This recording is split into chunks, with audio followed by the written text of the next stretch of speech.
اعوذ باللہ من الشیطان الرجیم بسم اللہ الرحمن الرحیم الحمدللہ رب العالمین والصلاة والسلام علی محمد وآل محمد واللعنۃ الدائمۃ علی اعداء محمد وآل محمد اما بعد وفقنا اللہ وإیاکم للعلم والعمل الصالحین انشاءاللہ تعالی عن ابی الحسن الماضی قال من زار الحسین عارفا بحقہ غفر اللہ له ما تقدم من ذنبہ وما تأخر۔ مومنین کرام، زیارت امام حسین علیہ السلام کے بارے میں گفتگو جاری تھی اور گزشتہ گفتگو میں ہم نے یہ عرض کیا کہ زیارت امام حسین علیہ السلام کا مقصد اور فلسفہ یہی ہے کہ اگر ہم ان کی زندگی میں ہوتے تو ان کے پاس جا کے جس طریقے سے ہم ان سے ہدایت لیتے، ان سے نصیحت لیتے، ان سے تعلیم سیکھتے اور اس کے اوپر عمل کرتے تو اللہ نے ان کی ہدایت اور تعلیم کے سلسلے کو ہمارے لیے محفوظ فرمایا ہے۔ تو اب بھی ہم ان کی قبروں کے اوپر جائیں اور اسی چیز کو ہم دہرائیں اور یاد کریں کہ اے امام حسین علیہ السلام، ہم آپ کے در پہ آ گئے ہیں اور آپ ہمیں نصیحت کریں، آپ ہمیں واعظ کریں، ہم آپ کی بات پہ اور آپ کے فرمان پہ عمل کرنے کے لیے تیار ہیں۔ اور اگر اسی مقصد کے لیے زیارت ہوگی تو وہ زیارت انسان کو جنت میں لے جائے گی۔ اور یہ جو ابھی میں نے آپ کے سامنے فرمان پڑھا، یہ فرمان کامل الزیارات میں ابن قلوہ قمی نے ایک پورا باب باندھا ہے۔ اس باب کا جو نمبر ہے وہ 54 نمبر کیا ہے، الرابع والخمسون، 54 جو ہے وہ باب ہے۔ اس میں جو ہے وہ زیارت امام حسین علیہ السلام کا ثواب لکھا ہے عارفاً بحقہ، کہ جو بندہ بھی امام حسین علیہ السلام کی زیارت کرے اور وہ معرفت رکھتا ہو امام حسین علیہ السلام کے حق کی تو پھر اللہ اس کے تمام گناہوں کو معاف فرما دیتا ہے۔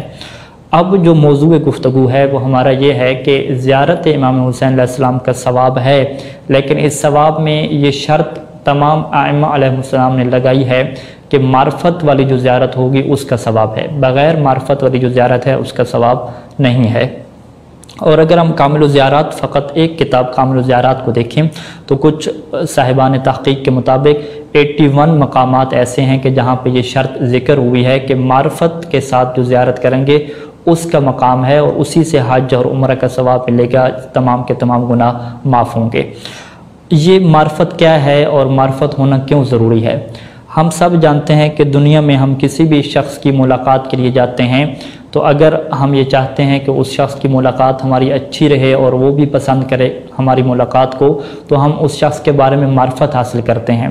حتیٰ کہ جو لوگ کسی شخص کو جو ہے وہ فالو کرتے ہیں اور اس کے فین بن جاتے ہیں، پھر وہ اس شخص کی مکمل معرفت حاصل کرتے ہیں کہ اس کا رہن سہن کیسا ہے، وہ کیسے کھاتا ہے، کیسے پیتا ہے، کیسے چلتا ہے، اور جب وہ اس سے ملاقات کرتا ہے تو اس کے بارے میں مکمل طور پہ معلوم ہوتا ہے، اور نہ فقط اس سے معلوم ہوتا ہے بلکہ وہ اس کی جو عمل ہے اس کے اوپر خود بھی کیا ہے عمل کر رہا ہوتا ہے اور یہ کوشش کر رہا ہوتا ہے کہ وہ اسے فالو کرے اور اس کے مطابق کیا اپنی زندگی گزارے کہ جس شخصیت سے وہ محبت کرتا ہے۔ تو یہی نظام اور یہی قانون جو دنیا میں چل رہا ہے عام لوگوں کے درمیان کہ آپ کسی بھی انسان سے اگر آپ محبت کرتے ہیں، کسی بھی شخص کے اگر آپ فین اور عاشق ہو چکے ہیں تو آپ اس کی زندگی کو پڑھتے ہیں، اس کے بارے میں آپ معلوم کرتے ہیں کہ وہ کیسے زندگی گزارتا ہے اور پھر کوشش کرتے ہیں کہ آپ بھی اسی طرح سے بنیں، اس کو آپ کیا کریں، فالو کریں۔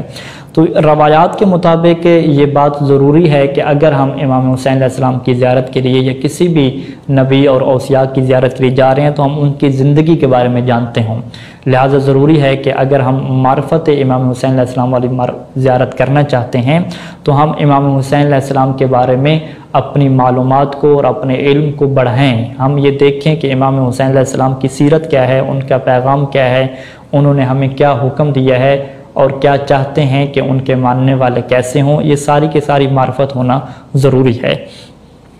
اب یہاں پہ ایک اور سوال جو پیدا ہوتا ہے کہ بہت سارے دنیا میں لوگ ایسے ہیں کہ جو امام حسین علیہ السلام کی زیارت کو جاتے ہیں اور انہیں خراج تحسین پیش کرتے ہیں، اور ہم خود کربلا میں اور نجف میں دیکھتے ہیں کہ جو لوگ حتیٰ کہ مسلمان نہیں ہیں وہ بھی یہاں پہ آئے ہوئے ہوتے ہیں۔ کئی دفعہ ہندو لوگوں کو دیکھا، ہندو جو بڑے پنڈت ہوتے ہیں وہ لوگ بھی آتے ہیں کربلا میں، ان کو دیکھا۔ عیسائی اور مسیحی لوگوں کا پورا قافلہ آتا ہے، جلوس کی شکل میں آتے ہیں، وہ لوگ بھی زیارت امام حسین علیہ السلام کے لیے آتے ہیں۔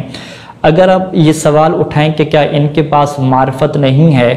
تو میں یہ کہہ سکتا ہوں کہ بعض لوگ ایسے ہیں کہ ان کی امام حسین علیہ السلام کے بارے میں جو معرفت ہے وہ شاید ہم سے زیادہ ہو، کیونکہ وہ امام حسین علیہ السلام کی ساری تاریخ جانتے ہیں اور انہوں نے پوری کتابیں تک لکھ رکھی ہوتی ہیں. یعنی شاید ہمیں اتنا زیادہ علم نہ ہو سیرت امام حسین علیہ السلام کے بارے میں کہ جتنا ان لوگوں کو علم ہے.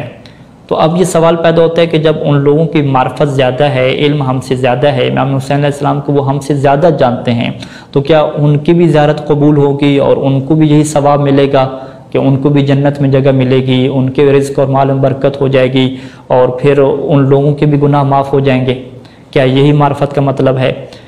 اور پھر جب یہ کہا جاتا ہے کہ آپ معرفت حاصل کریں تو معرفت تو ہر کسی کے پاس ہے. ہمیں بلکہ زیارات میں یہ جملے بھی ملتے ہیں، جیسا کہ زیارت جامعہ میں آئے کہ ما من وضیع ولا شریف ولا عالم ولا جاہل الا عرف جلالت قدرکم، کہ کوئی گھٹیا ترین انسان ہو، کمینہ انسان ہو یا شریف انسان ہو، چاہے وہ پڑھا لکھا ہو یا جاہل ہو، وہ سب کے سب اے اہل بیت آپ کے مقام کو، آپ کی جلالت اور عظمت کو سب جانتے ہیں. عرف جلالت قدرکم، وہ آپ کے مقام کو، آپ کی عظمت اور جلالت کو جاننے والے ہیں. تو جب سبھی لوگ جاننے والے ہیں، معرفت رکھتے ہیں، تو پھر کیا سب لوگ معرفت کے ساتھ زیارت کر رہے ہیں؟ اور پھر ایک اور طرح کی روایات میں اگر آ جائیں کہ جس میں اگر ہم یہ دیکھیں کہ کیا ائمہ علیہ السلام کی معرفت حاصل کرنا ہمارے لیے ممکن بھی ہے یا ممکن نہیں ہے، اس میں نبی صلی اللہ علیہ وآلہ وسلم کا مشہور فرمان ہے کہ یا علی ما عرف اللہ الا انا وانت، کہ اے علی تجھے تیری معرفت نہیں رکھتا، کون نہیں رکھتا؟ سوائے اللہ تیری معرفت رکھتا ہے اور میں تیری معرفت رکھتا ہوں. پھر اپنے بارے میں یہی فرمایا کہ میری معرفت بھی کوئی نہیں رکھتا سوائے اللہ کے اور تیرے کے. یعنی ان روایات کے مطابق اگر ہم دیکھیں تو ہم ائمہ علیہ السلام کی معرفت حاصل ہی نہیں کر سکتے. وہ تو اس کمال پہ ہیں کہ ہم ان کی معرفت تک ہماری عقل جو ہے وہ پہنچ ہی نہیں سکتی کہ ہم ان کی معرفت حاصل کر سکیں. تو اب آپ دیکھیں کہ ایک معرفت وہ ہے کہ جو سبھی لوگوں کے پاس ہے، چاہے وہ مسلمان نہیں ہیں، ہندو ہیں، ان کو بھی معرفت ہے. اور ایک معرفت وہ ہے کہ جس کو ہم حاصل ہی نہیں کر سکتے، جو کہ ناممکن ہے کہ ہم جو ہے وہ ائمہ علیہ السلام کا جو مقام اور فضیلت ہے اس کی معرفت ہم مکمل حاصل کر سکیں، نہیں ممکن. تو پھر معرفت سے کیا مراد ہے؟ وہ معرفت کہ جس معرفت کی بنیاد پہ ہم زیارت امام حسین علیہ السلام کریں گے تو ہمیں ثواب ملے گا. عارفاً بحقہ، امام حسین علیہ السلام کی معرفت کا کیا مطلب ہے؟ تو یہاں پہ اگر ہم روایات کی طرف جائیں، یعنی ایک تو لغت کی بحث ہے کہ معرفت اور علم میں کیا فرق ہے. اس میں ایک نظریہ یہ ہے کہ دونوں ہم مانیں، کبھی علم کی جگہ پہ معرفت بولا جاتا ہے اور کبھی معرفت کی جگہ پہ علم بولا جاتا ہے. لغت کی ساری بحث کو چھوڑ کے ہم روایات کی طرف ہیں کہ ائمہ اہل بیت علیہ السلام نے معرفت کی کیا تفسیر فرمائی ہے، ان کے نزدیک معرفت کا معیار کیا ہے. تو اگر ہم الکافی میں چلے جائیں، باب علم میں چلے جائیں، تو ہمارے سامنے ایک روایت، بلکہ ایک سے زیادہ روایات یہ موجود ہے کہ من لم یعمل فلا معرفت لہو، کہ امام صادق علیہ السلام سے یہ روایت ہے کہ جو بندہ عمل نہیں کرتا اس کے پاس کوئی معرفت نہیں ہے. اور پھر امام نے فرمایا کہ لا یقبل اللہ عملا الا بالمعرفت، کہ خدا کوئی بھی نیک عمل قبول نہیں کرتا سوائے معرفت کے ساتھ. ولا معرفت الا بعمل، اور معرفت بغیر عمل کے ہو ہی نہیں سکتی.